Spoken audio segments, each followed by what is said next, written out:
কাঁচা আম ফুরিয়ে যাওয়ার আগে কাঁচা আমের এই শুকনো আচারটা বানিয়ে দেখুন।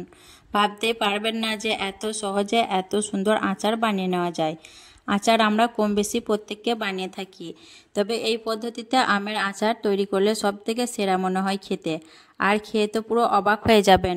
ঝটপট এই আচারটা তৈরি করে সংরক্ষণও করতে পারবেন, কোনো রকম রোদে দেওয়ার ঝামেলাও থাকবে না।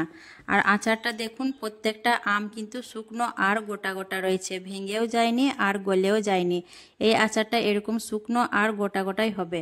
তো চলুন তাহলে কাঁচা আমের এই টক ঝাল শুকনো আচারের রেসিপিটি দেখে নেওয়া যাক। কাঁচা আমের আচার বানানোর জন্য দেখুন এখানে আমি 500 গ্রাম কাঁচা আম নিয়েছি। আর আমগুলোকে গোটা অবস্থায় একটু বেশ ভালোভাবে আমি ধুয়ে পরিষ্কার করে নিয়েছি। তারপর দেখুন এখানে একটা বড় বাটির মধ্যে আমি পানি নিয়েছি অর্ধেকটা। এই পানির মধ্যে আমি দিয়ে দেবো 1 চামচ নুন দিয়ে আমি বেশ ভালোভাবে নুনটাকে পানির মধ্যে চামচ দিয়ে মিশিয়ে নেব। নুনটাকে বেশ ভালোভাবে পানির মধ্যে মিশিয়ে নেওয়ার পর আমি পানির বাটিটাকে সাইডে রেখে দেব। তারপর বটি দিয়ে আমি আমটাকে পিস পিস করে কেটে নেব। তার জন্য দেখুন প্রথমে আমটাকে আমি মুখটা কেটে নিয়ে আমের খোসাটাকে ছিলে নেব। আমের খোসা ছাড়িয়ে নিয়ে তারপর আমটাকে আমি মাঝ বরাবর কেটে আমটাকে পিস পিস করে কেটে নেব। যেহেতু আমের ভিতরে আঁটিটা একটু শক্ত, তার জন্য কাটতে একটু দেরি হয়েছিল। তো এইভাবে দেখুন আমি লম্বা লম্বা করে আমটাকে পিস পিস করে কেটে নিচ্ছি। তো সবগুলো আম দেখুন আমি কেটে নিয়েছি। এখন একে একে পানির মধ্যে আমের পিসগুলোকে দিয়ে দিলাম। দিয়ে আমের পিসগুলোকে আমি বেশ ভালোভাবে হাত দিয়ে পানির মধ্যে ডুবিয়ে নেব। আর যে নুনটা আমি পানির মধ্যে ভিজে রেখেছিলাম সেই নুন পানির মধ্যে আমগুলোকে দেখুন দিয়ে দিলাম। দিয়ে বেশ ভালোভাবে আমগুলোকে উল্টিয়ে পাল্টিয়ে পানির সঙ্গে ভালো করে একটু মিশিয়ে নিয়ে 10 মিনিটের মতো আমি আমগুলোকে এইভাবে নুন পানির মধ্যে ভিজিয়ে রেখে দেব। তারপর আমি গ্যাস অন করে শুকনো খোলায় একটা মশলা তৈরি করে নেব। তার জন্য দিয়ে দিচ্ছি 2টো শুকনো লঙ্কা আর দিয়ে দিচ্ছি 1/2 চামচ 5 ফোড়ন। দিয়ে আমি লো ফ্লেমে 5 ফোড়ন আর লঙ্কাটাকে বেশ ভালোভাবে একটু ভেজে নেব, একদম লো ফ্লেমে, যাতে মশলাটা পুড়ে না যায়। মশলাটা পুড়ে গেলে মশলার যে একটা সুন্দর ফ্লেভার সেটা নষ্ট হয়ে যাবে। তার জন্য একদম লো ফ্লেমে মশলাটাকে ভেজে নিতে হবে। মশলাটা কয়েক সেকেন্ড ভেজে নেওয়ার পর খুব সুন্দর একটা ফ্লেভার বেরিয়ে এসছে মশলা থেকে। এখন আমি মশলাটা কড়াই থেকে নামিয়ে ঠান্ডা হতে দেব। তারপর আমি কড়াইয়ের মধ্যে দিয়ে দিচ্ছি 250 গ্রাম চিনি। 500 গ্রাম আমের জন্য আমি এখানে 250 গ্রাম চিনি নিয়েছি। আর এই বাটির অর্ধেকের থেকেও কম দিয়ে দিলাম পানি। দিয়ে নাড়াচাড়া করে আমি চিনিটাকে একটু বেশ ভালো করে ফুটিয়ে নেব। কিছুক্ষণ জাল করানোর পর দেখুন চিনিটা বেশ ভালোভাবে গলে গেছে এবং বেশ ভালোভাবে ফুটে উঠেছে। এভাবে চিনিটাকে ভালো করে ফুটিয়ে নিতে হবে। তারপর আমি এর মধ্যে দিয়ে দিচ্ছি দেখুন 1/2 চা চামচের মতো পাতিলেবুর রস। আর দিয়ে দিচ্ছি একটা তেজপাতা ছিঁড়ে। সামান্য দিয়ে দিচ্ছি কাশ্মীরি লাল লঙ্কার গুঁড়ো কালারের জন্য, আর সামান্য পরিমাণ হলুদের গুঁড়ো। তো বেশ ভালোভাবে নাড়াচাড়া করে সব কিছু মিশিয়ে নেব।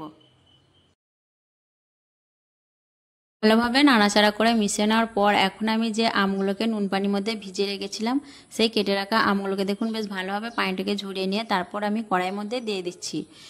আবারও বেশ ভালোভাবে নাড়াচাড়া করে চিনির ঝোলের সঙ্গে আমগুলোকে ভালো করে মিশিয়ে নেব।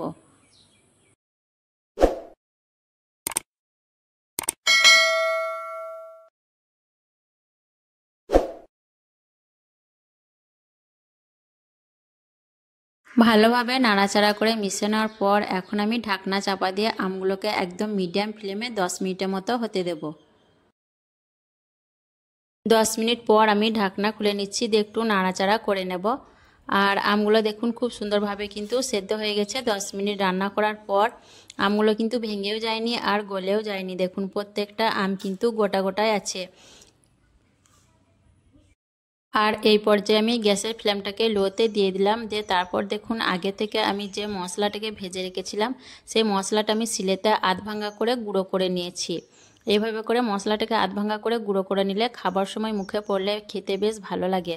তো মশলাটাকে এইভাবে করে আধ ভাঙা করে নেবেন। তারপর আমি মশলাটাকে দেখুন আচারের মধ্যে দিয়ে দিচ্ছি। আর সবটা মশলাই আমি আচারের মধ্যে দিয়ে দিচ্ছি। দেখুন সম্পূর্ণ মশলাটাই দিয়ে দিলাম। আর দিয়ে দেবো 1 চামচে 1/2 চামচের মতো ভিনিগার। তো আমি নাড়াচাড়া করে বেশ ভালোভাবে মিশিয়ে নেব।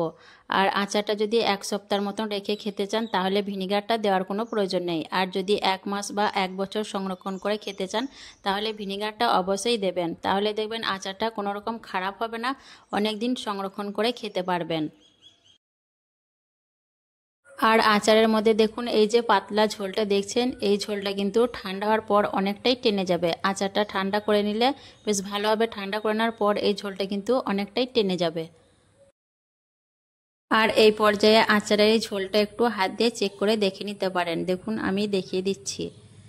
এভাবে দেখুন আচারের ঝোলটা যখন সুতো কাটতে শুরু করে দেবে বুঝে নেবেন আচারটা কিন্তু পারফেক্টভাবে তৈরি হয়ে গেছে। এই পর্যায়ে আচারটাকে নামিয়ে নিতে হবে, তাহলে ঠান্ডা হওয়ার পর দেখবেন আচারটা খুব সুন্দরভাবে তৈরি হয়ে গেছে। দেখুন এরকম সুতো তৈরি হয়ে যাবে।